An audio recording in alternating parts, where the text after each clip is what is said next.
Calvary മൗണ്ടിലേക്ക് വണ്ടി കിട്ടുമോ അമ്മച്ചി? അത് തന്നെയാ മോളെ ഞാനും ആലോചിക്കുന്നത്.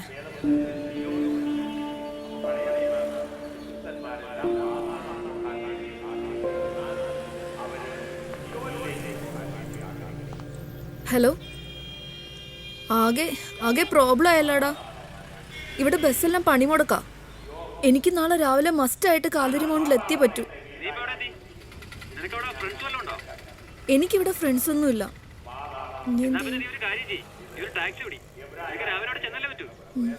ശരി, ഞാൻ നോക്കട്ടെ.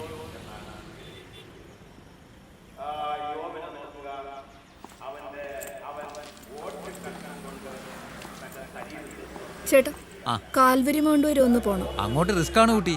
അവിടെ മണ്ണിടിച്ചിലൊക്കെ ഉണ്ട്, ആനശല്യവും. പിന്നെ ഈ സമയത്തുള്ള പോക്ക് അത്ര പന്തിയല്ല.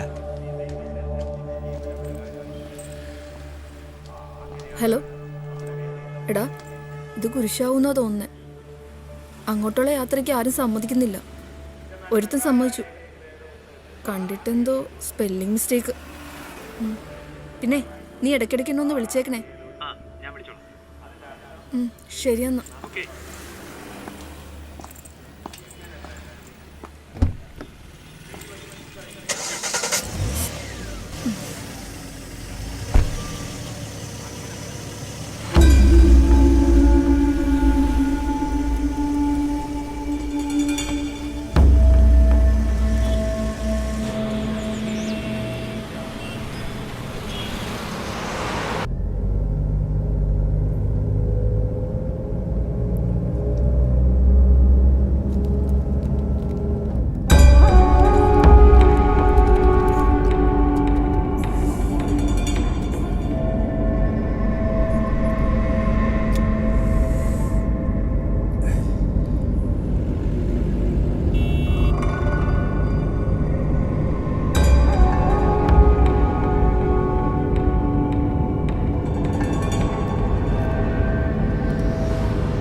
അതെ, കുറച്ച് സ്പീഡിൽ പോ.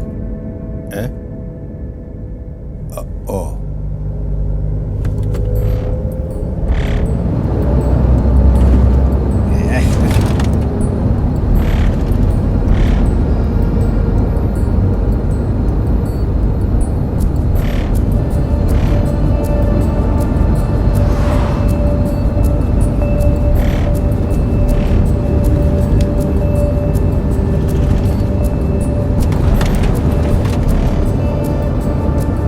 അതെ, ഇത്രയും സ്പീഡ് വേണ്ട. മനസ്സിലായില്ലേ? ഇത്രയും സ്പീഡ് വേണ്ടാന്ന്.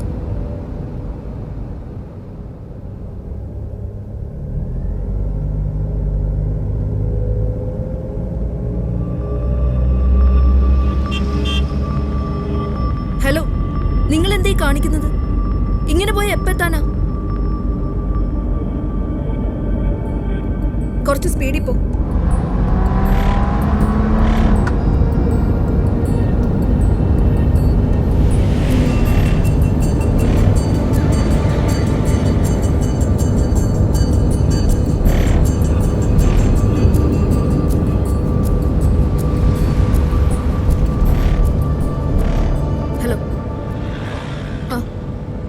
പറ. ഞാൻ വന്നോണ്ടിരിക്കുക. കുഴപ്പമില്ല, അവിടെയെല്ലാം ഓക്കെ അല്ലേ? ഓക്കെ അതുണ്ടല്ലോ അല്ലേ? അതെന്തായാലും മതി, വേറെ പ്രശ്നമൊന്നുമില്ല. ശരിയെന്നാ, ഞാൻ വിളിക്കാം.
കയറ്റിവിട്.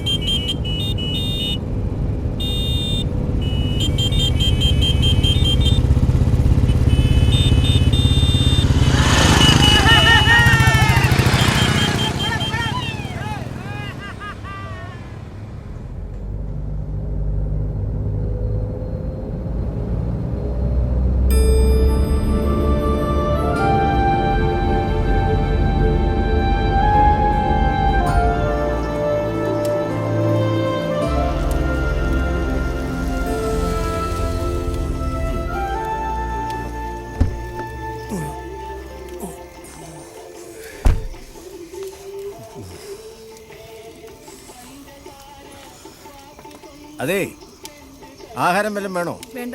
ഇനി അങ്ങോട്ട് പോയ കടയൊന്നും ഉണ്ടാവത്തില്ല. പാഴ്സലും വേണ്ടേ? വേണ്ടെന്ന്.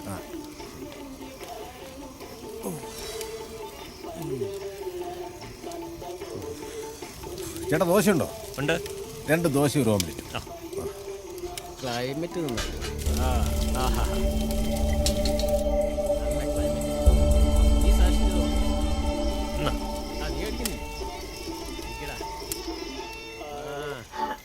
കേരളത്തിൽ മാവോയിസ്റ്റുകളുടെ സാന്നിധ്യം ഉറപ്പിച്ചുകൊണ്ട് വിജിലൻസ് 10 പേരടങ്ങുന്ന ഒരു ഗ്രൂപ്പാണ് സായുധരായി ഇടുക്കി കാടുകളിൽ നിലയുറപ്പിച്ചിരിക്കുന്നത്.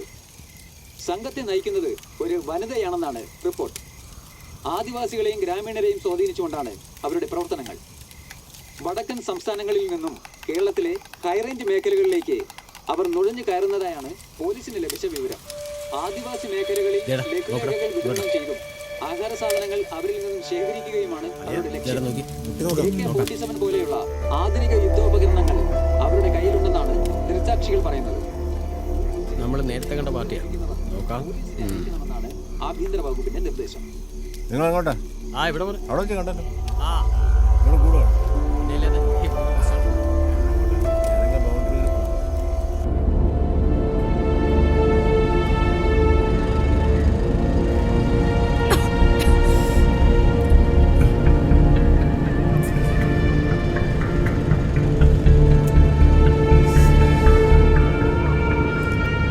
ആ സിഗരറ്റ് ഒന്ന് പുറത്തോട്ട് കളയണം. ഒന്ന് പുറത്തോട്ട് കളയാൻ.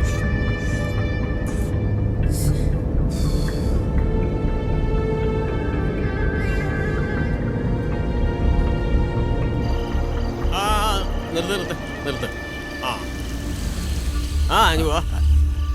വന്നിട്ട് പറയാം. എന്താ ഇവിടെ? വെറുതെ എന്നാ ഉണ്ട്? താഴെ അവന്മാരുണ്ട്. നമ്മുടെ പാർട്ടി എവിടെ? താഴെ ഉണ്ടെന്നേ. ഒരു സീറ്റ് കിടന്നു.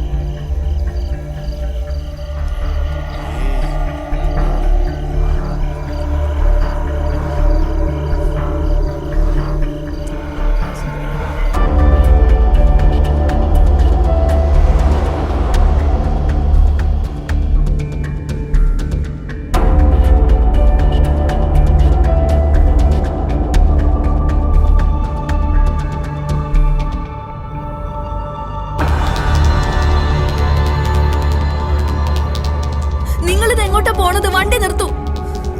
നിങ്ങൾക്ക് എവിടെയാ എത്തേണ്ടത്? അവിടെ ഞാൻ എത്തിക്കും. വണ്ടി നിർത്താൻ.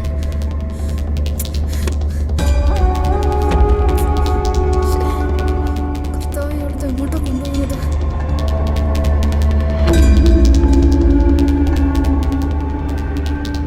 ഹലോ കോമ്രേഡ്, ഞാൻ നാളെ രാവിലെ എത്തും. നമ്മളുടെ ഓപ്പറേഷൻസ് ആരും അറിയരുത്.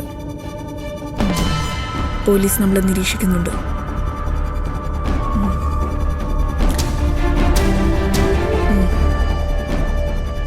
അവിടെ ഇവിടെയൊക്കെ ആയിട്ട് ചില ആക്രമണങ്ങൾ നടത്തി ജനങ്ങളുടെ ഇടയിലേക്ക് നമ്മളുടെ സാന്നിധ്യം അറിയിക്കണം. നമ്മളിവിടെ എത്തിയിട്ടുണ്ടെന്ന് അവരറിഞ്ഞിട്ടുണ്ട്.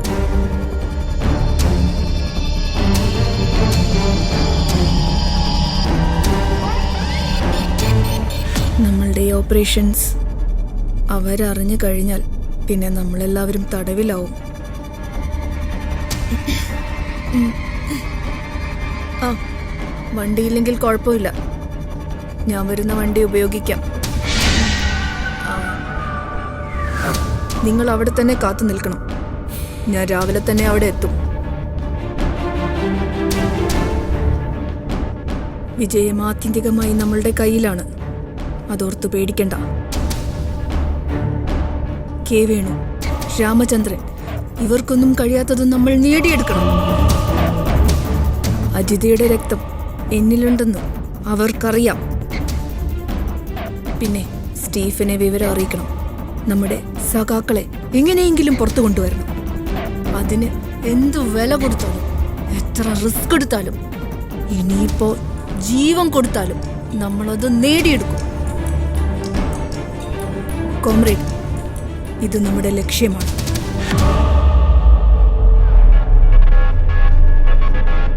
അതേ കോമ്രേഡ്, സഖാവ് വർഗീസിന്റെ കുഴിമാടത്തിൽ നിന്നാവട്ടെ നമ്മുടെ തുടക്കം. വിജയത്തിന്റെ ലക്ഷ്യം ചിലപ്പോൾ രക്തത്തുള്ളികളിൽ നിന്നാവാം. വിപ്ലവം വിജയിക്കട്ടെ, വിപ്ലവം വിജയിക്കട്ടെ. ജീത് ഹമാരാ ഹി ഹോഗാ, ജീത് ഹമാരാ ഹി ഹോഗാ, ജീത് ഹമാരാ ഹി ഹോഗാ. എന്താ ചേട്ടാ? എന്താ ചേട്ടാ, എന്താ പ്രശ്നം? ഒന്നുമില്ല, എങ്ങോട്ട് പോകുന്നു? ഒന്നുമില്ല. നിങ്ങളിത് എങ്ങോട്ടാ പോകുന്നേ? നിക്ക് ചേട്ടാ, ചേട്ടാ, കർത്താവേ, ആന! അയ്യോ, ആന!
എന്ത് പണിയാ ചേട്ടാ ചെയ്തത്? എന്റെ ഭാവിയല്ലേ ചേട്ടൻ തകർത്തത്? എത്ര നാള് കഷ്ടപ്പെട്ട് കിട്ടി ജോലി നേടണറിയോ? ഇന്ന് 10 മണിക്ക് എനിക്ക് അവിടെ എത്തേണ്ടതാ. ചേട്ടാ പ്ലീസ് വണ്ടി എടുക്കേട്ടാ പ്ലീസ്. ഇന്ന് 10 മണിക്ക് എനിക്ക് അവിടെ എത്തേണ്ടതാ പ്ലീസ്, പ്ലീസ്. അപ്പോ കുട്ടി മാവോയിസ്റ്റ് അല്ലേ? മാവോയിസ്റ്റ്? ഇങ്ങനെയാ ചിലരൊക്കെ മാവോയിസ്റ്റ് ആവുന്നേ. ഒന്ന് വണ്ടി എടുക്കേട്ടാ പ്ലീസ് ചേട്ടാ, പ്ലീസ് ചേട്ടാ, ഒന്ന് സ്പീഡിൽ പോണേ. 10 മണിക്ക് എത്തണം.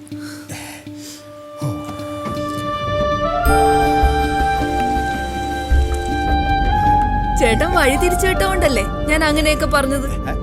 അയ്യോ, ഞാൻ വണ്ടി വഴി തിരിച്ചു വിട്ടൊന്നുമല്ല. എന്റെ കൂട്ടുകാരൻ ജീപ്പുകാരൻ അവനോട് പറഞ്ഞ അപ്പുറത്ത് പോലീസ് ചെക്കിങ് കൊണ്ടത്. എന്റെ പേപ്പറൊന്നും ഇല്ലെന്നേ. കാരണം എന്താ വെച്ചാല് യുവന്മാരങ്ങ് പിടിച്ചു കഴിഞ്ഞാൽ എന്റെ കുടുംബം പട്ടിണിയിലാവും. അതുകൊണ്ട് വഴി തിരിച്ചു വിട്ടതാ.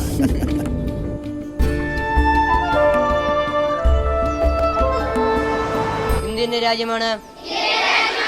എല്ലാ ഇന്ത്യക്കാരും എൻ്റെ സഹോദരി സഹോദരന്മാരാണ്.